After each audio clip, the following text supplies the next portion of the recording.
You're listening to the Hard Road Hour. I want to talk about solitude today, and not the cute version the internet's going to sell you, or the self-care crap you're going to find at Barnes and Nobles, but the kind of solitude that hits you like weather.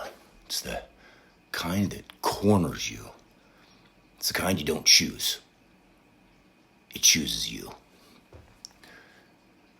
Most men think that they're comfortable being alone. They aren't.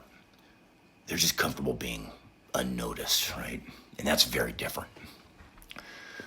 Solitude doesn't just remove people, it removes excuses. It removes the little games that we play with ourselves.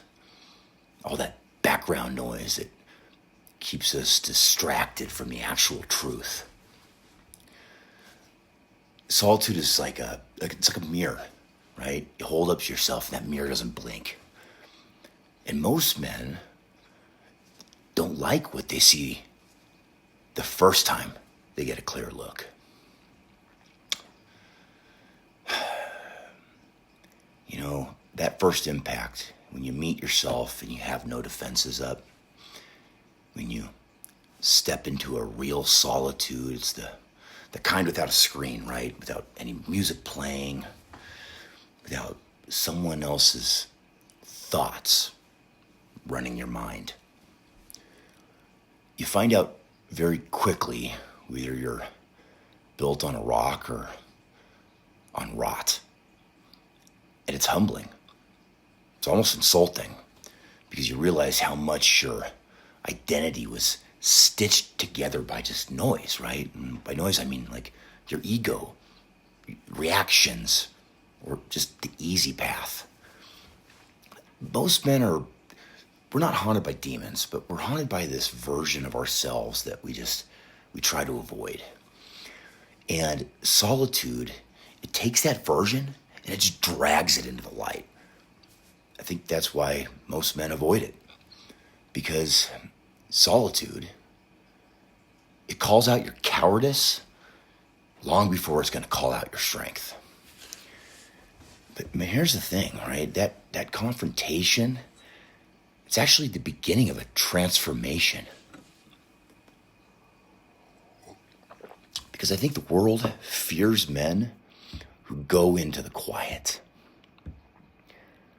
A man who's never alone, well, he's easy to influence, because you can just feed him enough comfort or enough noise, give him some novelty, and guess what? That man, he's never going to ask the hard questions.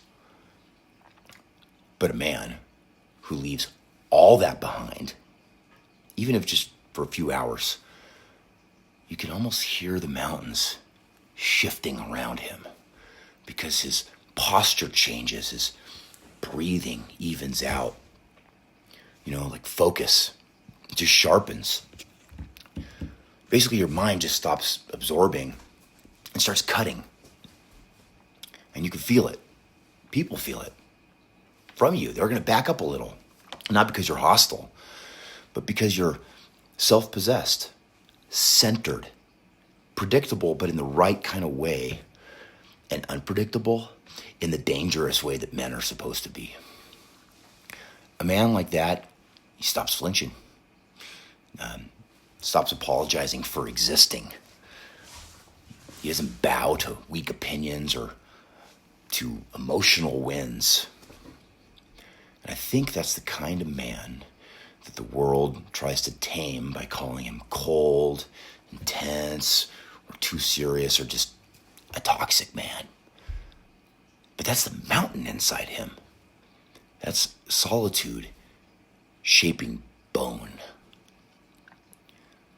Now, solitude, it definitely sharpens a man's edge. There's a certain edge you only get when you've been quiet long enough. It's not aggression or fairness or, toughness, but it's clarity. And clarity, it's a weapon. Not a knife-pointed edge, but a granite edge. A man with clarity becomes really hard to move. Try tempting one, you know, try to derail him or impress him with some bullshit. It's hard to shake.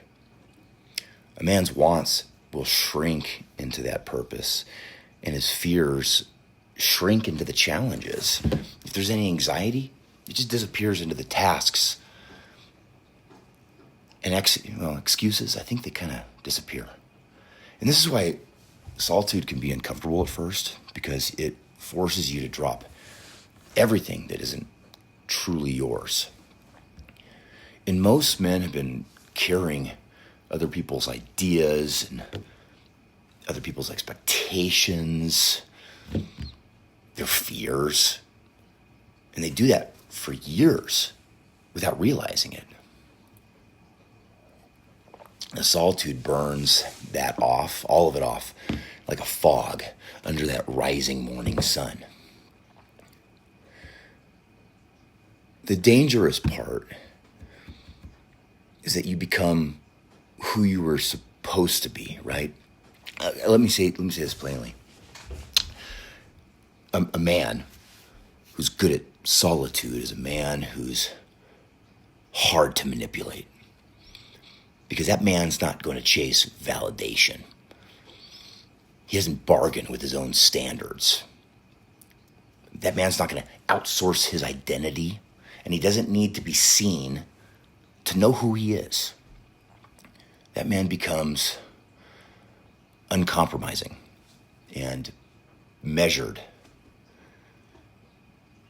and just deliberate. And you know what? I think people call that dangerous. But it's the most natural form of masculinity that has ever existed. It's the mountain in human form. Because you're still solid and movable until you choose to move. A man like that can carry weight without complaint. He can face storms without scrambling for some shelter, or he can just walk away from the nonsense without any guilt. You know, a man in that state can stand alone without folding to the pressure. Now that's the gift of solitude. It turns men into their original design.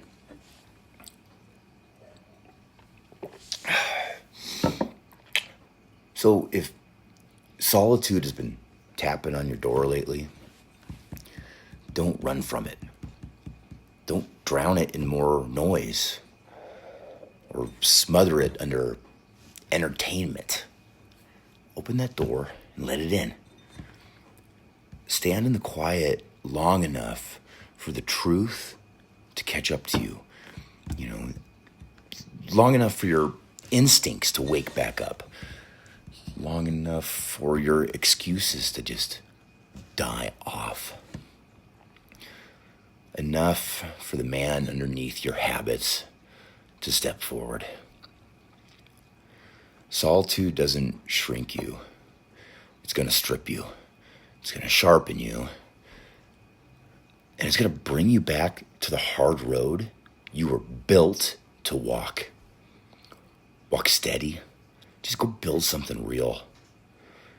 And I'll see you on the hard road.